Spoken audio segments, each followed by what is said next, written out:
that. Thank you. Okay. All right. Well, I hope everybody can hear me okay. I'm just going to start out, and I'm not going to translate today. So, chu pomteo pati pasini da chuchililis ana win sorus. Chuchililis mile hene sun yori yorananas kauro. Papelt ewe da ticha sada. Eopi poima melete. Sorupa hima yori yoroles yel.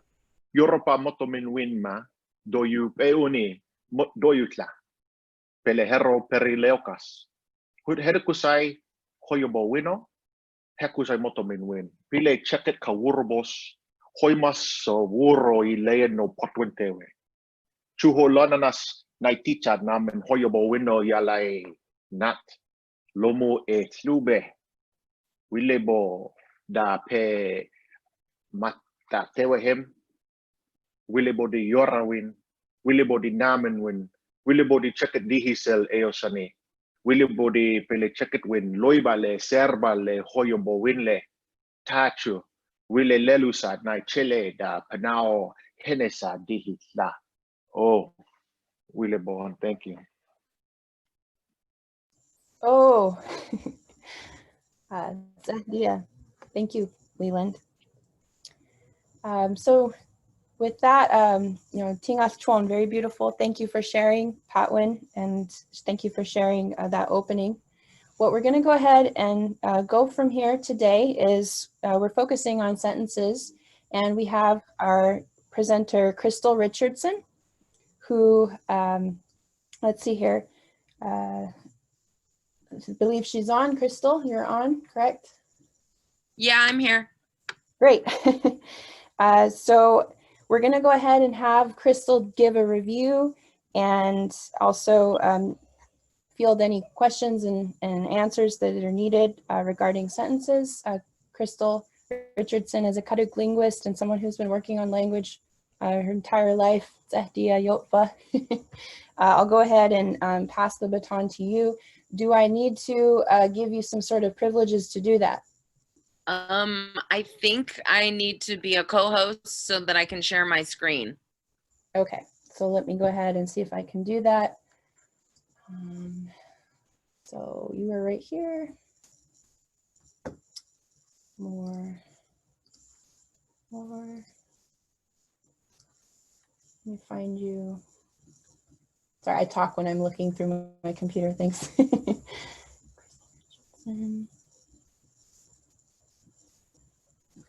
Okay, I found you. Make a co-host, and I think that will do it. Confirm with me. Okay, great. I'm going to go ahead and mute and Yotva.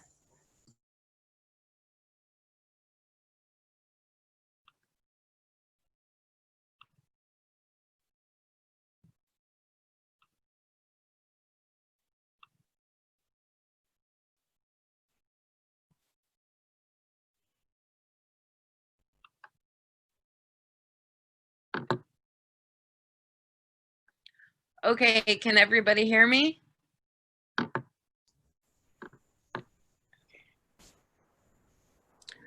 I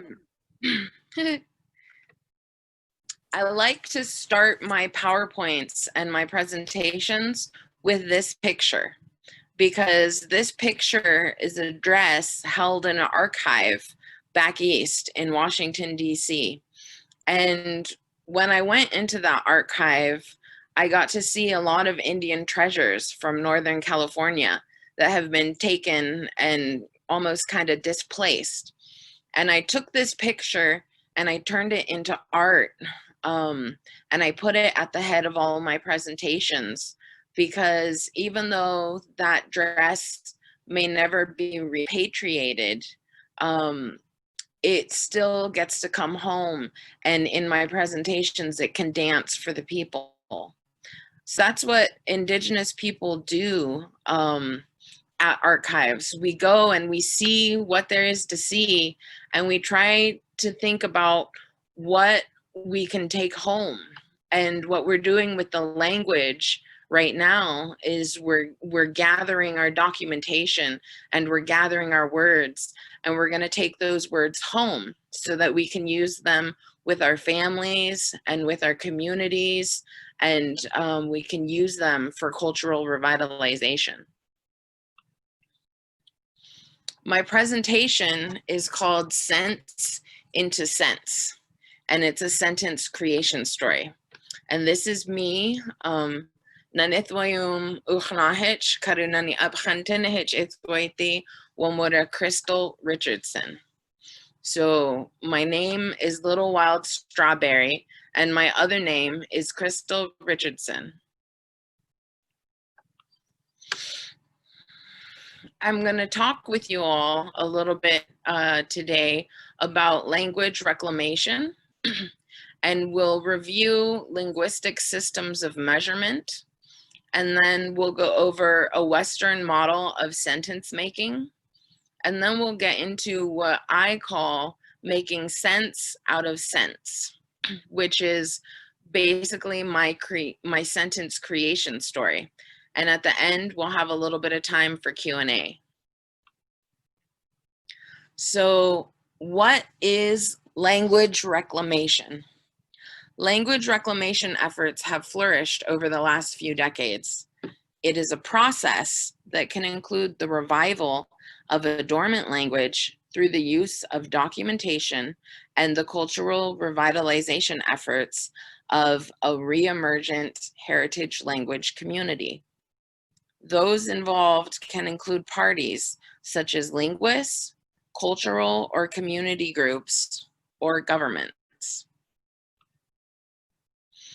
So some people think that language reclamation and language revitalization, that it's never going to work, and that we're putting a lot of resources and time and energy into doing something that is impossible.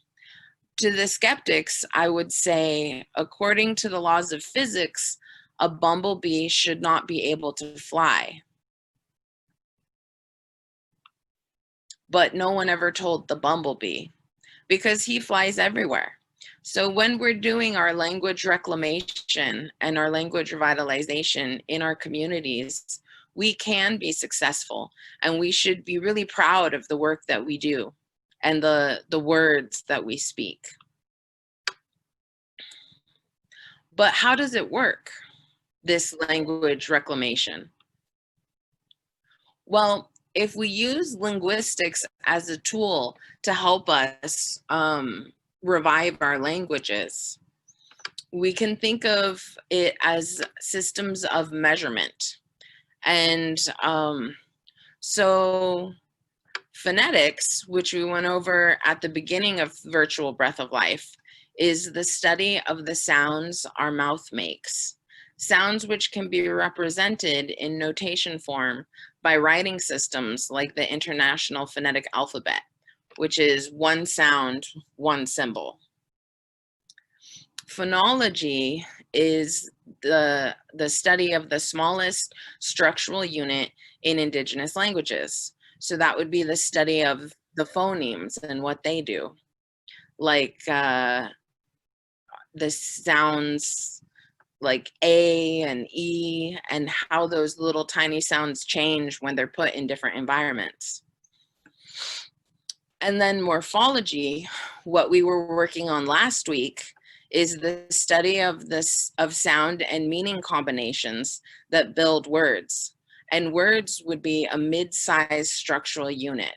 So if we're thinking about these in terms of kinds of measurement, then phonology is like a millimeter. And then morphology is the study of a mid-sized structural unit. So morphology would be like a centimeter.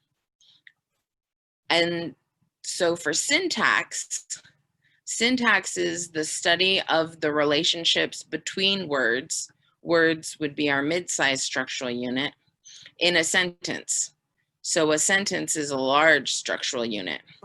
And syntax looks at the distances between words in a structural hierarchy. So that would be like inches.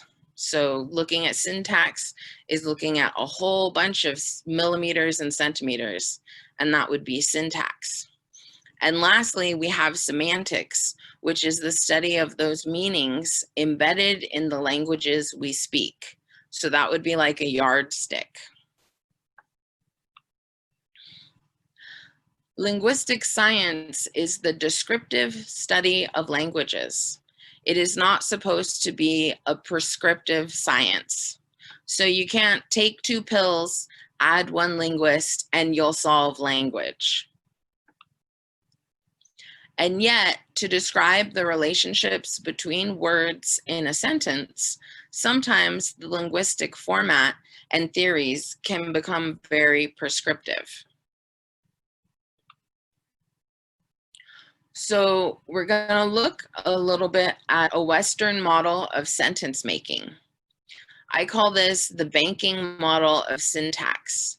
So in Western theories, like sometimes when people think of sentences and the words in a sentence, they assign a value to each word, and you can add them up and you can subtract words. And so that's what I'm calling the banking model of syntax.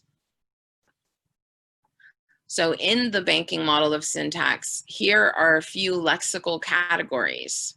A lexical category is like an adjective, a noun, a verb, a preposition, an adverb. And in the banking model of syntax, we assign a certain value to each kind of word. So for instance, an adjective might be worth 25 cents. And then you have a noun, which might be worth a silver dollar. And then you have the verb, which might be worth a Sacagawea dollar. Each of those lexical categories has its value in this system. In this Western method of sentence making, we have diagrams. So at the top of this diagram is an S for sentence. And on the left-hand side, we have our noun phrase. So happy linguists is a noun phrase. And the noun is the person, place, or thing. Linguists. And then on the right-hand side, we have our verb phrase, make a diagram. And the verb is the action word. So make then is our verb. So we have a sentence and it's represented by this sentence tree. And there's a noun phrase and a verb phrase. There's a thing in syntax called domination. And so when I think about it, I think about generations. And this is Julian, one of my language masters, and this is my auntie, Auntie Nancy. And they are members of the same generation. So they're equal in the syntax tree. Julian is where the noun phrase would be, and Auntie Nancy is where the verb phrase would be. That thing called domination then means that when you add me to the sentence diagram, I'm lower in the tree because I'm the next generation. So Julian and my Aunt Nancy are equal in the syntax tree, but then I, being lower in the tree because I'm the next generation, I can take direction from both my aunt and from Julian. Now this is another kind of notation, and we still have some similarities and some differences. And the similarities are we have S at the top of our sentence diagram, and S means sentence. And then we still have the noun phrase on the left and the verb phrase on the right. But then there are a couple of new different notations on our sentence diagram. Now this is called X-bar theory. and it's just a different type of notation for a syntax tree.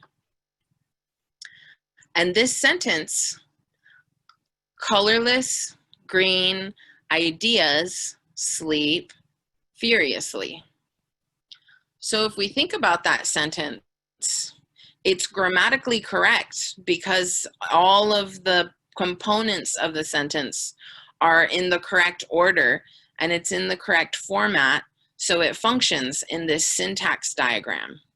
And yet the sentence itself, colorless, green, ideas, sleep furiously, that sentence doesn't make any sense. So if you follow all the rules of your sentence, your syntax tree, and still the output is nonsensical, that means there's still room for debate as to whether or not this is the best way to look at the relationships between words in a sentence, because your output can be nonsensical.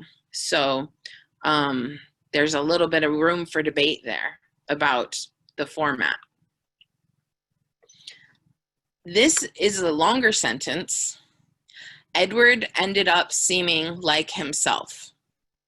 So we have our syntax tree here, and we go, we start out with Edward, and then down to, we have our verb ended up seeming like himself.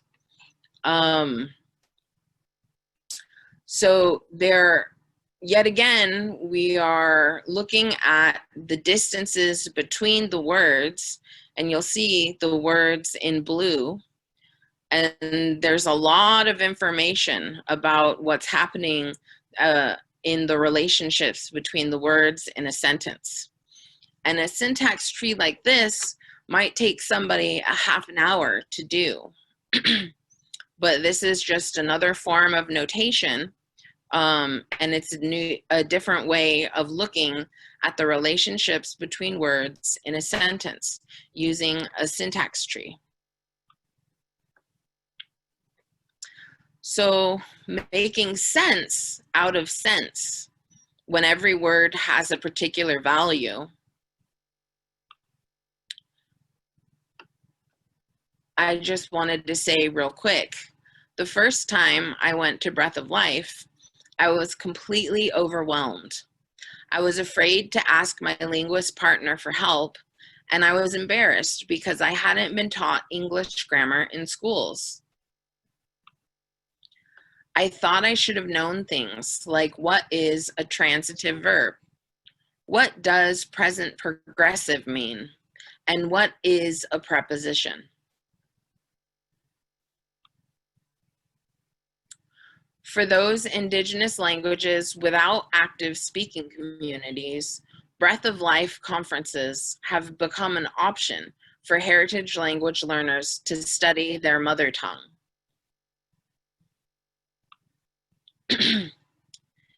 It was important to me to share with you various ways of diagramming sentences, because you should know the problem of language is not solved yet. There are competing theories of syntax, several models to look at how words relate to each other in a sentence, and the story is told differently again and again and again. So your work contributes to an ongoing story. You should be fearless as you find your way of looking at structural units in a sentence.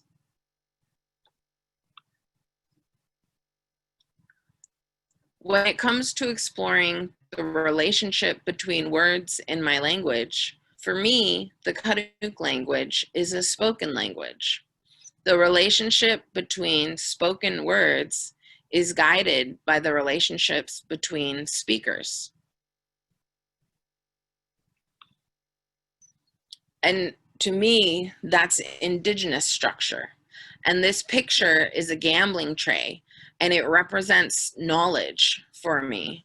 When I look at this picture, I see math, and I see patterns, and there's positive and negative space. So it reminds me of computer code when you're thinking in ones and zeros. And we were thinking that way long before computers were ever invented. And if you look at the pattern in the basket, this white line here, the zigzag line, represents elkhorn. So there's content held in this pattern. And these trapezoids actually represent obsidian blades. And so thinking about the knowledge encoded in this basket, to me, that's our indigenous structure. And we got to get real friendly with our indigenous structure because it helps us frame how we look at the world. So for my sentence creation story, it has 7 steps. Step 1 is you gather your documentation, everything you can find that has your language in it. Step 2 is you have to know your brain's comfort zones and begin to play with the words in your language. Step 3 is to find a simple sentence, less than 5 words, and see what kinds of words it has. So that goes back to our lexical categories, like nouns, verbs, adjectives, prepositions. This is your sentence template.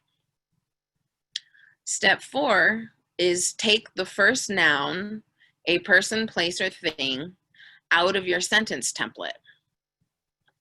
And step 5, find or create a word list with nouns that are similar to the noun you removed from your sentence template. Step 6, you insert alternative nouns into your sentence template. And then step 7, use your new sentences as much as you can. Write them, sing them, speak them, and teach them. So I'm going to go over that one more time real quick. Gather your documentation. So here is Our Grammar, the Kaduk Language by William Bright, and just page 61. It says, the imperative personal morphemes have no negative allomorphs in effect. There is no negative imperative form.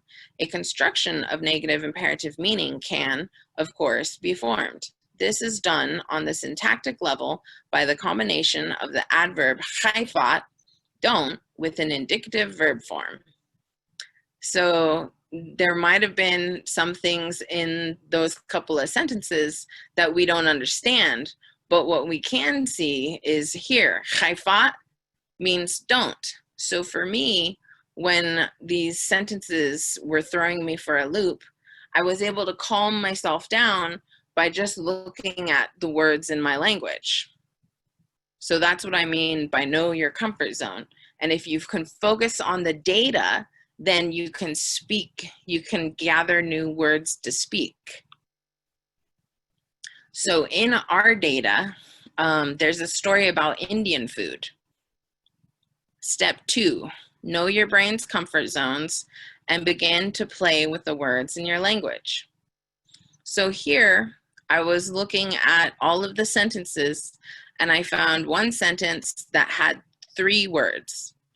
So sentence 3, it says, Khas uripi kunwik. And up here is the translation to sentence 3, and they wove nets. So step 3, find a simple sentence which is less than 5 words and see what kind of words it has. So khas means then, uripi means nets, and nets is a person, place, or thing, so that's our noun. And then we have kunwik, they wove, which is a pronoun and a verb, and they're connected to each other. And the English translation is, and they wove nets. Step 4 is take the first noun, the person, place, or thing, out of your sentence.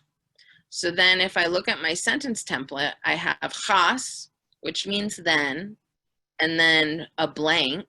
So here we can insert a noun, a person, place, or thing, and then our verb, kunwik, they wove.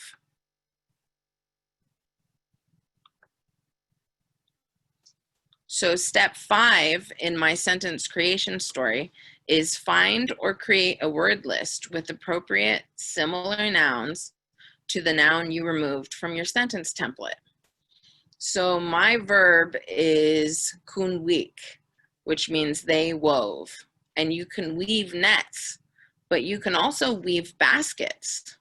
So I found a list in my documentation, and right here we have imwadam. So for a woven basket plate, you can have imwadam. And then I have usipnuk for a tobacco basket, and I have upkhan for a cap. Find or create a word list with appropriate similar nouns to the noun you removed from your sentence template. So then we take our sentence template, khas, blank, kunwik, and we start filling in the nouns with different nouns from our list. So I can say khas imwadam kunwik, then plates they wove. Or I can say khas usipnuk kunwik, which means then tobacco baskets they wove. Or I can say khas upkhan kunwik, then caps they wove. And we do this by inserting the alternative nouns into your sentence template. And then the last step is use your new sentences as much as you can. Write them, sing them, speak them, and teach them. And here is my community doing language and finding new sentences and recording things to create new documentation as well. So one of my master speakers said, I grew up speaking this Karuk language, and I'm always remembering words. It's hard to keep speaking, but I would like to see more of our people speaking Karuk instead of English.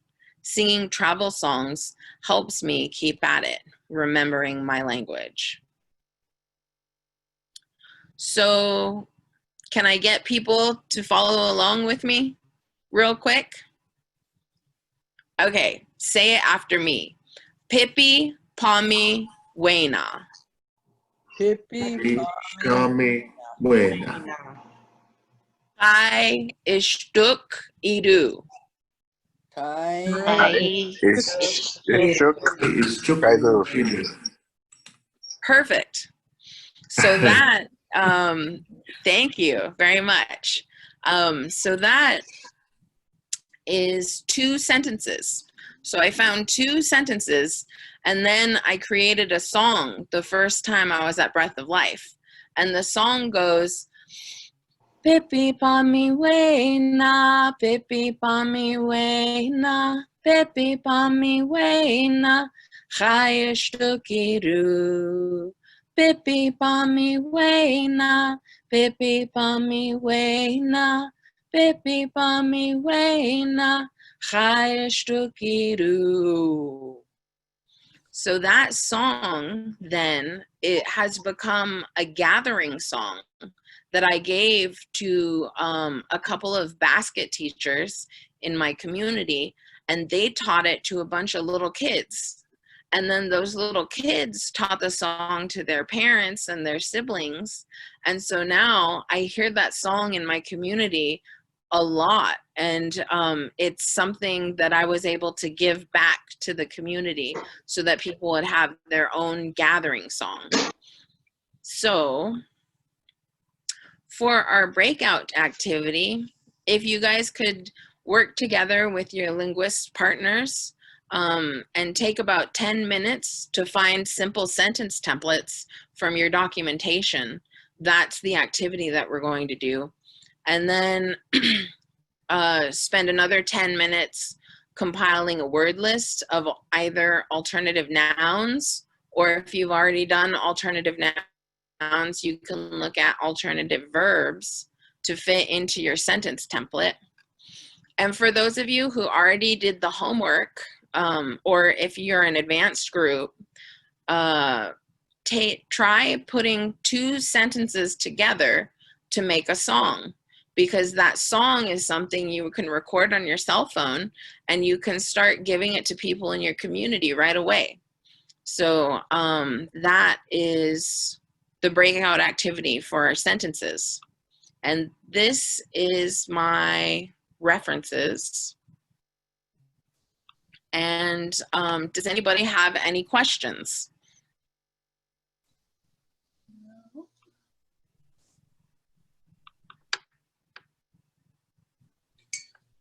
I'm not seeing any in the chat at this time, but if anybody had a question, they could speak.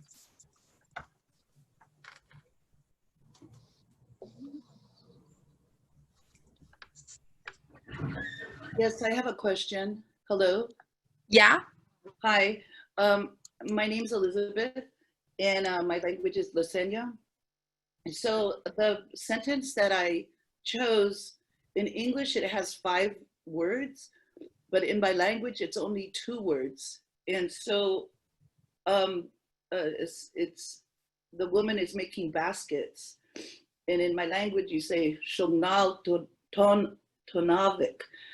And it's only 2 words. So how do you, I guess I'm confused about the noun part, just to switch that out, or do I, because baskets is a noun too. So I don't know, maybe that's the wrong sentence for me to choose. It could be the wrong sentence for you to choose, or you can work with your linguist partner. So if you know the piece of that word that means basket, you can put like a little dash on both sides of it and start what they call it is parsing the words. So the different parts you can see and make those visible. And then instead of like with what I did,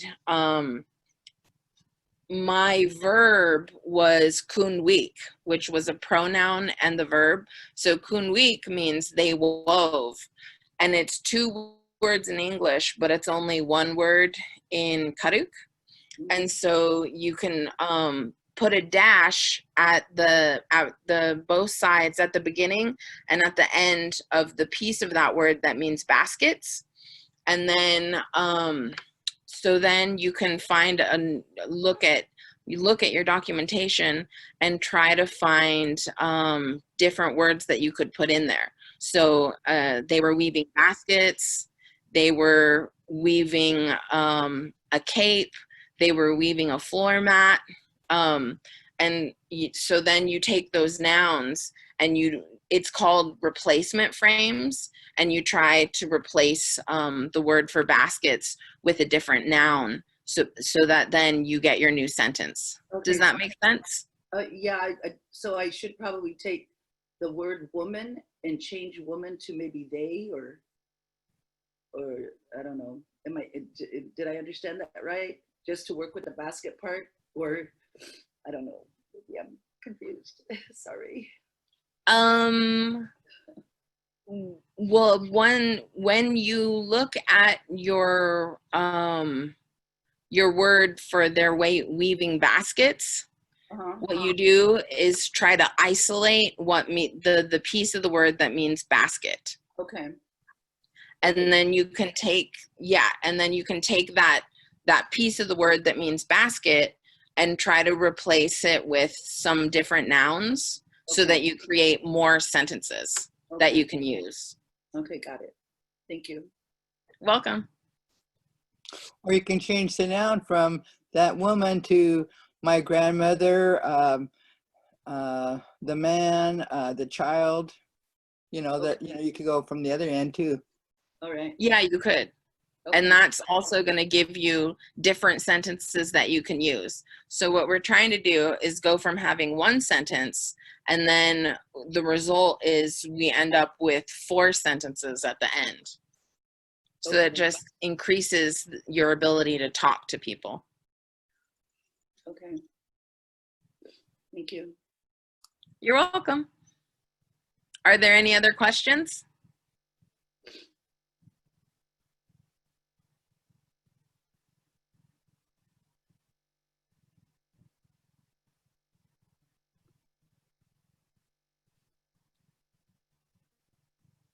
Okay, I think it might be time for us to get into our breakout groups and start working on our sentences. I think so.